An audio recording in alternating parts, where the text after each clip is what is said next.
ঈদে সকলের বাড়তি পাওনা হিসেবে আমার একটা সিনেমা রিলিজ হচ্ছে। আপনার পরিবারের জন্য আসলে একটা নতুন ঈদের একটা আমেজ। ছোট্ট পরিবার ছিল, সে ছোট্ট পরিবার একটা এত বড় একটা পরিবার হয়ে গেছে। আমি খুব চাই যে ওরা মিডিয়াতে আসুক, ওর মা খুব চায় যে ওরা পাইলট হোক, কিন্তু ওরা একটাও চায় না। এবারে ঈদে দিয়েই গেলেন, কিন্তু কিছু পেলেন না এখনো। পেয়েছি, অনেক পেয়েছি, মানুষের ভালোবাসা। দর্শক, স্বাগত জানাচ্ছি সময়ের গল্পে। আপনাদের সঙ্গে আছি আমি শায়লা রহমান ইমা, এবং আমার সঙ্গে আজকে আছেন ঢাকা 10 আসনের সংসদ সদস্য এবং চিত্রনায়ক ফেরদৌস আহমেদ। ঈদ মোবারক ভাইয়া। ঈদ মোবারক, ঈদ মোবারক। এবারের ঈদটা আপনার জন্য তো ডেফিনেটলি স্পেশাল। নতুন পরিচয়, আপনি সংসদ সদস্য এবং সংসদ সদস্য হওয়ার পরে আপনার প্রথম সিনেমা আহারে জীবন সিনেমাটা নিয়ে একটু জানতে চাই। ঈদে এই সিনেমাটা যে প্রকাশ পেল আজকে, সো এটা নিয়ে অনুভূতিটা। আহারে জীবন, আমি প্রথমেই তোমাকে ধন্যবাদ জানাই যে কষ্ট করে এই বিশেষ দিনে তোমার সব কিছু ফেলে আমার সঙ্গে কথা বলতে এসেছো, অনেক ধন্যবাদ। আজকে আসলে আমার জীবনের একটা অন্য অধ্যায় শুরু হয়েছে। আমার যে ট্রান্সফরমেশনটা হয়েছে অভিনেতা থেকে নেতার দিকে, সেই হিসেবে জনমানুষের প্রতিনিধি হিসেবে এই প্রথম ঈদ। সো প্রথমে আমি আমার ঢাকা 10 আসনের প্রত্যেকটা মানুষকে, যারা আমাদেরকে ভোট দিয়ে আমাকে নির্বাচিত করেছেন, তাদেরকে ধন্যবাদ জানাই। এবং আজকের এই ঈদের জামাতে এত মানুষ হয়েছে, সবাইকে দেখে আমি আবেগ আপ্লুত যে এই মানুষদের ভালোবাসার উচ্ছ্বাস তুমি দেখেছো, তুমি ছিলে আমার সঙ্গে আমার পুরো জার্নি জুড়ে। সো সেটার আসলে ঋণ আমি কোনো দিন শোধ করতে পারবো না। তবে এই ঈদে সকলের বাড়তি পাওনা হিসেবে আমার একটা সিনেমা রিলিজ হচ্ছে। আমার মূল পরিচয় তো আমি একজন অভিনেতা, আমি একজন চলচ্চিত্রকর্মী, চলচ্চিত্র পরিবারের একজন সদস্য। তা আমার বাংলাদেশের অত্যন্ত বর্ষীয়ান একজন পরিচালক ছোটকু আহমেদ, ছোটকু আহমেদের একটি সিনেমা। এবং আনন্দের ব্যাপার এটা যে এটা একটা অনুদানের সিনেমা। সম্ভবত এই প্রথম কোনো অনুদানের সিনেমা ঈদে রিলিজ হচ্ছে, কারণ অনুদানের সিনেমা আসলে সে অর্থে কেউ সাহস করে না। সবাই ধরে নেয় যে এটা খুব স্লো পেজের একটা সিনেমা হবে, শুধু অ্যাওয়ার্ডের জন্য, ফেস্টিভ্যালের জন্য, মানে সাধারণ মানুষ দেখবে, এরকম কন্টেন্ট খুব কমই সাধারণত ভাবে। তো সেই হিসেবে ছোটকু ভাই বিরাট বড় চ্যালেঞ্জ নিয়েছে এবং মানুষ দেখছে, মানুষের ভালো লেগেছে। এই পর্যন্ত যারা যারা দেখেছে তাদের আমি যে যতটুকু রিভিউ পেয়েছি এক্সেলেন্ট। সো আমি ভীষণভাবে আশাবাদী যে আমার এই নতুন পরিচয়ে আসার পরে যে আমার পুরনো পরিচয় এখনো হারিয়ে যায়নি, সেজন্য আমি সবাইকে ধন্যবাদ জানাচ্ছি। তো কোনটা বেশি উপভোগ করছেন, নতুন পরিচয়টা নাকি এই যে পুরনো পরিচয়টা যে নতুন রূপে ফিরে এসেছে সেটি? অবশ্যই নতুন পরিচয়, কিন্তু নতুন পরিচয়টা কোথা থেকে শুরু হলো, সে নতুন পরিচয়ের সঙ্গে তো পুরনো পরিচয় আছি। আমরা যখন একটা নতুন পাসপোর্ট বানাই, সাথে কিন্তু পুরনো পাসপোর্টটা সংযোগ করে দেওয়া হয়। তো সেক্ষেত্রে আমি যখন সাধারণ মানুষের প্রতিনিধি হয়ে এসেছি, আমার মূল পরিচয়টা কিন্তু ছিল ফেরদৌস হিসেবে, নায়ক ফেরদৌস, চলচ্চিত্রের ফেরদৌস। তো সেটা তো অবশ্যই আছে, সেটাকে সাথে নিয়ে আমি সামনের দিকে এগিয়ে যাব। এমনিতে আমি চিন্তা করেছিলাম যে আমার বেশ কয়েকটা সিনেমা কমপ্লিট হয়ে আছে, এই সিনেমাগুলো রিলিজ হবে, রিলিজ হলে আমি নতুন সিনেমা নিব। তবে এখন অবশ্যই সিনেমা সাবজেক্ট চুজ করার আগে অনেক কিছু ভেবেচিন্তে চুজ করতে হবে। এই যে আপনি বলছিলেন যে আপনার অনেকগুলো সিনেমা কমপ্লিট হয়ে আছে, তো আমরা তো আহারে জীবন দেখছি, এরপরে আসলে কবে সিনেমাগুলো আসতে পারে বা পাইপলাইনে আর কি কি সিনেমা আছে যদি একটু শেয়ার করতেন? এর মধ্যে আছে আফজাল হোসেনের একটা সিনেমা মানিকের লাল কাঁকড়া, তারপর আমাদের মিন্টু ভাইয়ের একটা সিনেমা প্রয়াত, ওনার ক্ষমা নেই বলে একটা সিনেমা, শেখ রাসেল কিনে বাংলাদেশে একমাত্র সিনেমা তৈরি হয়েছে, সেটাও একটা অনুদানের সিনেমা, রাসেলের জন্য অপেক্ষা। তারপরে আমি লন্ডনে একটা ফিল্ম করেছিলাম জিএম ফরুক, আনফর্চুনেটলি এই রমজানেই ওর রোড অ্যাক্সিডেন্টে মারা যায়, তার বিধি আত্মার শান্তি কামনা করছি। সেই সিনেমাটা আরও সেন্সর হয়ে গেছে, যদি আরেকটু সময় পেতাম। তারপরে আছে বাংলাদেশ পুলিশের একটা সিনেমা, হ্যাঁ, তো বেশ কিছু দামপাড়া, ওয়াও, এগুলি অনেক সবগুলি কমপ্লিট হয়ে আছে বলেই কিন্তু আমি মানে নিশ্চিন্তে আমার এখানে কাজ করে যাচ্ছি যে দর্শক আমাকে মিস করবে না, মানে একের পর সিনেমা একটা আসতেই থাকবে। তার মানে ইন্টারভ্যালটা কেমন, মানে আমি রোজার ঈদে একটা সিনেমা পাচ্ছি, নেক্সট সিনেমা কি কোরবানি ঈদের আগে পেয়ে যাব, বা হয়তো কোরবানি ঈদেও পেতে পারি। ওয়াও। এবার একটু বলুন যে এই সিনেমাতে কাজ করতে গিয়ে আসলে আপনার বিশেষ কোনো স্মৃতি যদি থাকে সেটা যদি আমার সাথে একটু শেয়ার করতেন। এই সিনেমাটা পুরোটাই বিশেষ, এই সিনেমাটা একটা স্পেশাল ফিল্ম। এই সিনেমাটা আমরা যারা যারা অভিনয় করেছি, আমাদের জন্য যিনি বানিয়েছেন, আমাদের প্রত্যেকের জন্য স্পেশাল, বিকজ এটা একটা করোনাকালীন সময় নিয়ে বানানো সিনেমা। করোনা মহামারীর সময় কিন্তু আমরা জীবন থেকে অনেক কিছু শিখেছি, অনেক কিছু বিসর্জন দিয়েছি, অনেক স্যাক্রিফাইস করতে শিখেছি, কীভাবে মানুষের পাশে দাঁড়াতে হয় সেটা শিখেছি। এবং আমার একটা অভিজ্ঞতা আছে, সেটা আমি পরে বলছি। তো এই যে মানুষের টানাপোড়েনগুলি, জীবনের টানাপোড়েন, দ্বন্দ্ব, দেখা যায় যে হাজব্যান্ড অসুস্থ, যেমন ছোটকু ভাই নিজে, আমাদের যে ডিরেক্টর, উনি নিজে করোনায় আক্রান্ত হয়ে হাসপাতালে, কিন্তু তার বউকে দেখা করতে দিচ্ছে না বা যেতে পারছে না। বাবার লাশ ফেলে ছেলে চলে গেছে, আমরা দেখেছি। এরকম নানান ধরনের ঘটনা ঘটেছি। আবার দেখেছি নিজের খাবারটুকু আরেকজনের সঙ্গে শেয়ার করেও খেয়েছে। আমাদের ঘরে যতটুকু ছিল আমরা চেষ্টা করেছি আরেকজনকে সহযোগিতা করতে। এই যে পারস্পরিক বন্ধন, বন্ধুত্ব, ভ্রাতৃত্ব, এই মেলবন্ধনগুলো কিন্তু আমরা দেখেছি করোনায়। সো করোনার সময় এই বাংলাদেশের চেহারা পাল্টে গেছিলো। অদ্ভুত অদ্ভুত পাখি দেখেছি আমরা, হ্যাঁ, সবুজ, পরিষ্কার, পরিচ্ছন্ন। যেই করোনা শেষ হয়ে গেল, আমরা আস্তে আস্তে আবার সব ভুলে গেলাম।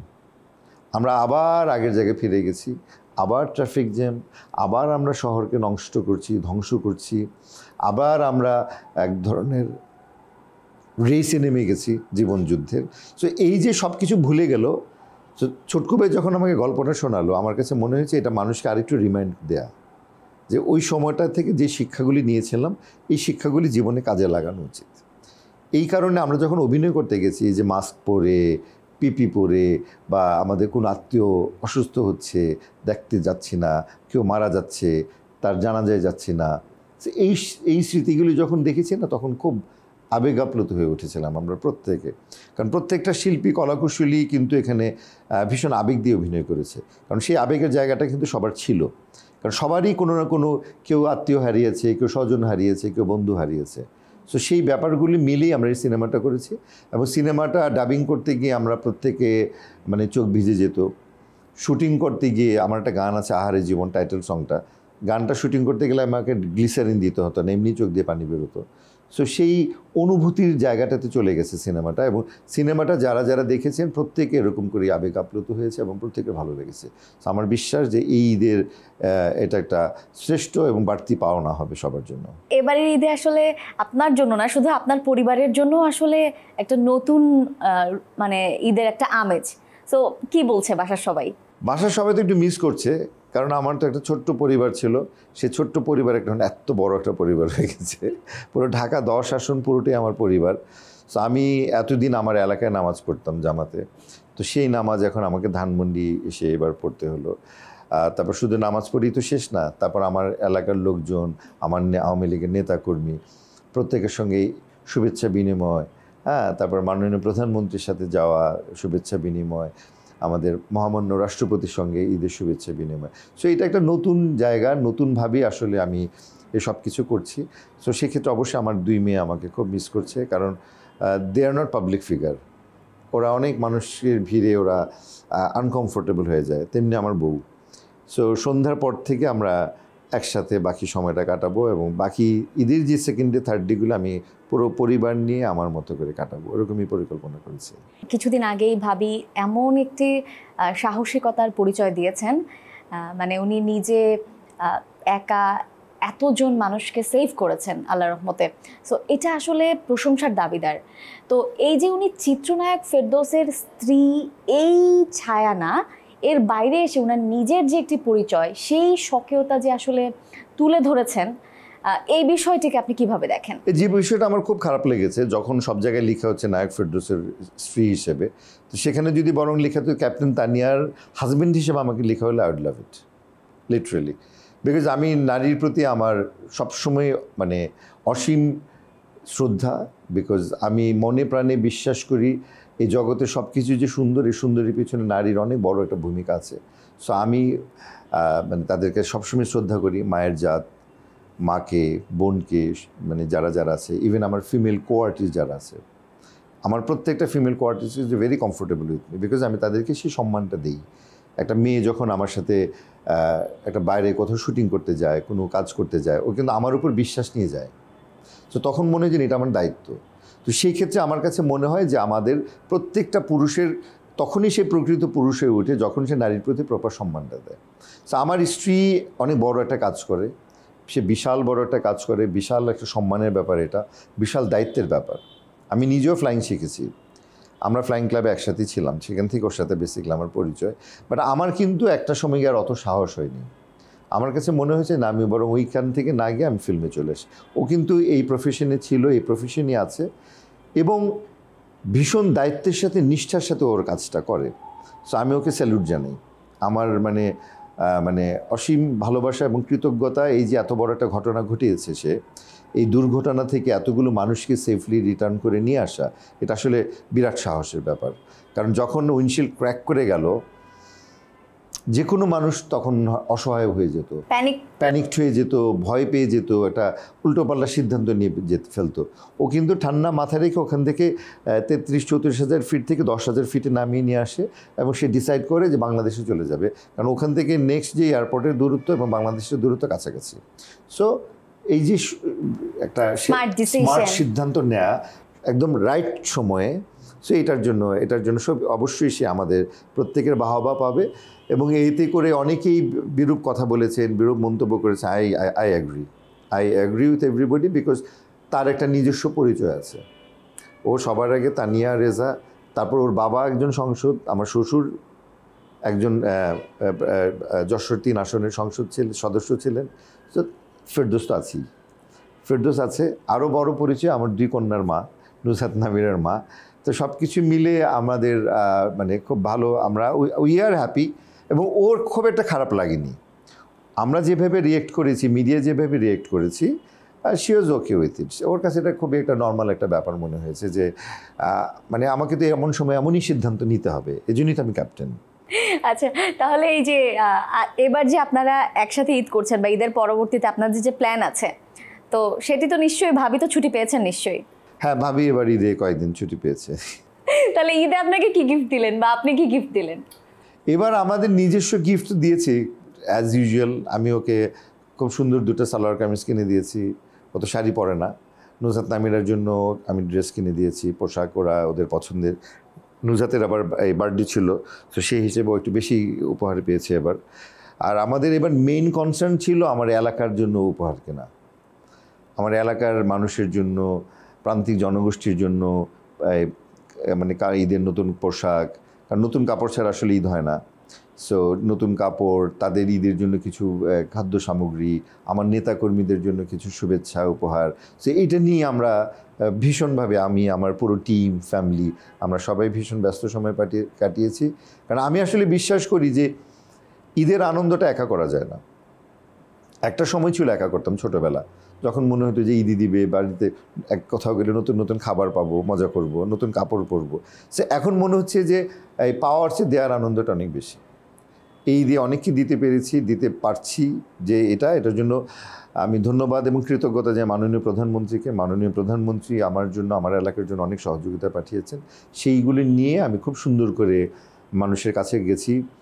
ঈদের আগে তুমি দেখেছো যে আমাদের আওয়ামী লীগের সাধারণ সম্পাদক ওবায়দুল কাদের স্যার, আমাদের ব্যারিস্টার শেখ ফজলুনুর তাপস মেয়র মহোদয়কে নিয়ে আমরা ধানমন্ডি 32 একটা প্রোগ্রাম করে সাধারণের মধ্যে আমরা খাদ্য সামগ্রী বিতরণ করেছি। তো আসলে এটার যে আনন্দ, এই আনন্দের কোনো মানে সীমা নেই। আচ্ছা, তাহলে বলতে পারি যে আপনি শুধু এবারে ঈদে দিয়েই গেলেন, কিন্তু কিছু পেলেন না এখনো? পেয়েছি, অনেক পেয়েছি। মানুষের ভালোবাসা, এই যে মানুষের ভালোবাসা আমি পেয়েছি, তুমি নিজে আমাকে বলেছিলে যে এত মানুষ আপনাকে এখনো ভালোবাসে। সো এই যে মানুষের ভালোবাসা, এই যে মানুষের স্বতঃস্ফূর্ততা, এটা কিন্তু এই এতটুকু ঈদের শুভেচ্ছা দেওয়া হবে না। আমার বাকি জীবনে মানুষগুলির পাশে থেকে কাজ করে যেতে হবে, কারণ তারা আমাকে যা দিয়েছে এটার ঋণ আমি এই জীবনে শোধ করতে পারবো না। প্রথম যে আপনার একটা আপনার যেটা দিয়ে আপনার ক্যারিয়ারের মোড় ঘুরে যায়, হঠাৎ বৃষ্টি, ওই সিনেমাটা আর এই যে আহারে জীবন সিনেমাটা, দুইটাই কিন্তু খুব স্পেশাল একটা সিনেমা। আমার মনে হয়, আমার অ্যাজ এ অডিয়েন্স আমি বলবো এটা।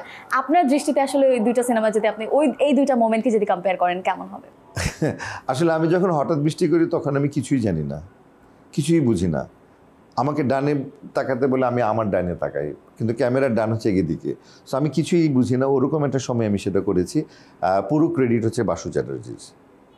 এবং আমি যখন আবার আহারে জীবন করি, আমি পুরো গল্প সেইভাবে আমার মাথায় ছিল না, শুধু আমার চরিত্রটুকু আমার মাথায় ছিল।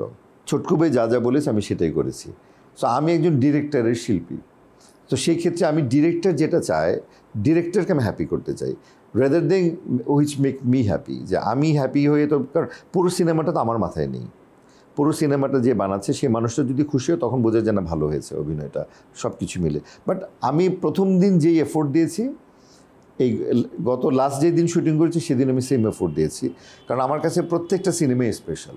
কারণ প্রত্যেকটা সিনেমা যখন আমি সিলেক্ট করি তখন মনে হয় যে এই সিনেমাটা আগে সব সিনেমাকে ছাপিয়ে যাবে। হয়তো যায় না, হয়তো অনেক ক্ষেত্রে হিসাব নিকাশে ভুল হয়ে যায়, বাট প্রত্যেকটাকে আমি ইকুয়ালি ইম্পর্টেন্স দিয়েই কিন্তু আমি কাজগুলি করি, কারণ প্রত্যেকটা সিনেমাই আমার সন্তান তুল্য।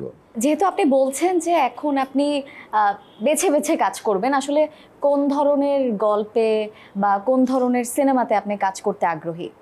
জীবন ঘনিষ্ঠ ফিল্মগুলো, যেগুলো জীবনের কথা বলবে, যেগুলো মানুষের কথা বলবে, মানবতার কথা বলবে, দেশের কথা বলবে, আমাদের স্বাধীনতার কথা বলবে, বঙ্গবন্ধুর আদর্শের কথা বলবে, মাননীয় প্রধানমন্ত্রীর দিক নির্দেশনার কথা বলবে, যে ফিল্মগুলি একটা বাংলা ফিল্মকে, বাংলাদেশকে বিশ্বের রিপ্রেজেন্ট করা যাবে, যে ফিল্মগুলি নিয়ে আমরা আন্তর্জাতিক অঙ্গনে যেতে পারবো, বড় কোনো ফিল্ম ফেস্টিভ্যালে যেতে পারবো। আমার অত্যন্ত দুঃখ হয় এখন পর্যন্ত আমরা কান ফেস্টিভ্যালে বা অস্কারের সেই দৌড়ে আমরা এখন পর্যন্ত সামিল হতে পারিনি। সো আমাদের দেশ থেকে আমাদের সেই ট্যালেন্টেড পরিচালক আছে, সেই ট্যালেন্টেড অভিনেতা অভিনেত্রীরা আছে। দেখেছো যে আমাদের বেশ কয়েকজন অভিনেতা অভিনেত্রী কিন্তু ফিল্মফেয়ার অ্যাওয়ার্ড পেয়েছে, ঠিক আছে? হ্যাঁ, 3 জন অভিনেতা অভিনেত্রী পেয়েছে, ওদেরকে আমি শুভেচ্ছা জানাই। এবং আমাদের অনেক সিনেমা কিন্তু এখন ইন্টারন্যাশনালি রিলিজ হচ্ছে, আমাদের শাকিব খান সহ, আমার নিজের সিনেমা হৃদি হকের 1971 সেই সব দিন সহ, আর অনেক চঞ্চল হাওয়া, চঞ্চল ভাইয়ের সিনেমা, অনেকের সিনেমাই কিন্তু রিলিজ হচ্ছে। So we are really proud of this film. So আমি চাই এমন মানের সিনেমা করতে যেই সিনেমাটা মানে আমাকে সহ আমাদের পুরো বাংলা ফিল্ম ইন্ডাস্ট্রিকে আজীবন বাঁচিয়ে রাখবে। যে অন্তত একটা সিনেমা তো আমাদের অস্কারে যাক বা অস্কার একটা নিয়ে আসুক, সেই দিনের অপেক্ষায় আমি আছি। সেই অনুসারে আমার মনে হয়েছে যে আমার এখন আর ওই মানে টিপিক্যাল কমার্শিয়াল ফিল্ম করে সেই ইঁদুর দৌড়ে সামিল হওয়ার কোনো দরকার নেই। কারণ আমি একদিক দিয়ে মানুষের সেবক হয়েছে, মানুষের সেবা করার সুযোগ দিয়েছে মাননীয় প্রধানমন্ত্রী, মানুষের কল্যাণে আমি কাজ করব। এবং যেহেতু আমার প্যাশন এবং অবসেশন হচ্ছে কি চলচ্চিত্র, সেই ক্ষেত্রে হয়তো আমার বেছে বেছে একটা দুটো সিনেমা মাঝে মাঝে করব। আপনি ঢাকা 10-এর সংসদ সদস্য এবং একই সাথে আপনার প্রতি কিন্তু আসলে শিল্পী সমিতি কিংবা এফডিসি মানে পুরো চলচ্চিত্র অঙ্গনের একটা আলাদা এক্সপেকটেশন আছে। সো আপনি আসলে শিল্পী সমিতি কিংবা আমাদের পুরো চলচ্চিত্র অঙ্গন নিয়ে কি ভাবছেন, কি পরিকল্পনা আপনার? শিল্পী সমিতিটা আমার কাছে আরেকটা আমার এক্সটেন্ডেড পরিবার, কারণ আমি যখন আমার পরিবার থেকে এফডিসিতে গেছি তখন এটা একটা পরিবার হয়ে গেছে। তো সেই পরিবারে আমরা নির্বাচন করি, নির্বাচনে কে গাইডলাইন দেবে সেজন্যই হয়। বাট সেই পারিবারিক নির্বাচনটা একটু বেশি বড় হয়ে গেছিলো করোনার সময় আসলে মানুষের উচ্ছ্বাস একটু বেশিই ছিল আমাদের নির্বাচন নিয়ে। তো সেই কারণে মানুষের উচ্ছ্বাস প্রত্যাশা অনেকটুকুই করোনা নিয়ে সময়ে ছিল। বাট এইবার আমার যেটা ইচ্ছা এবং আমার যেটা চাওয়া, আমি চাইবো সবাই আমরা মিলে দিনে নির্বাচন করব 2 প্যানেল থেকে। দিনের শেষে যখন একটা প্যানেল হয়ে যাবে তখন যেন আমরা সবাই এক হয়ে একসাথে কাজ করতে পারি, কারণ পুরো পরিবারটা তো আমাদের। সো এখানে আমি আর কোনো রেষারেষি চাই না, এখানে আমি কোনো দ্বিধা দ্বন্দ্ব চাই না। আমি চাই আমার পুরো চলচ্চিত্র পরিবার এক হয়ে একসাথে আবার নতুন করে সুন্দরের পথে হাঁটুক।